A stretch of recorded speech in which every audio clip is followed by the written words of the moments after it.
Баршаңызға сәлем. Біз бүгін көкөністерден пирог жасайтын боламыз.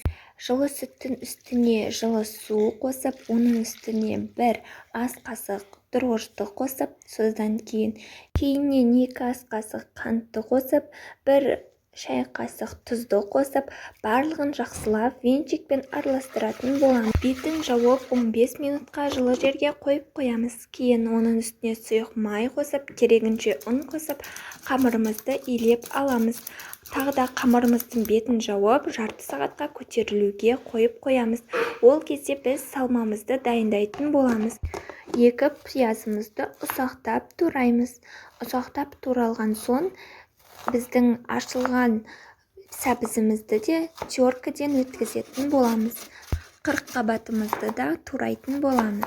Содан кейін қызып тұрған пешке сұйық майымызды қосып, содан кейін бірінші пиязымызды қуырып алып, оның үстіне сәбізімізді қуырып алып, кейін капустамызды қосып, барлығын араластырып қуырып аламыз. Тұз қосуды ұмытпаймыз. Кейін біздің жаңағы тестамызды 2 бөлікке бөліп, үлкенін астына төсеп, кейін жаңағы біздің салмамызды салып, кішісін үстіне төсеп, бір-бірін осылай біріктіріп шығатын боламыз. Содан кейін бір жұмыртқаның сарысын жағатын боламыз.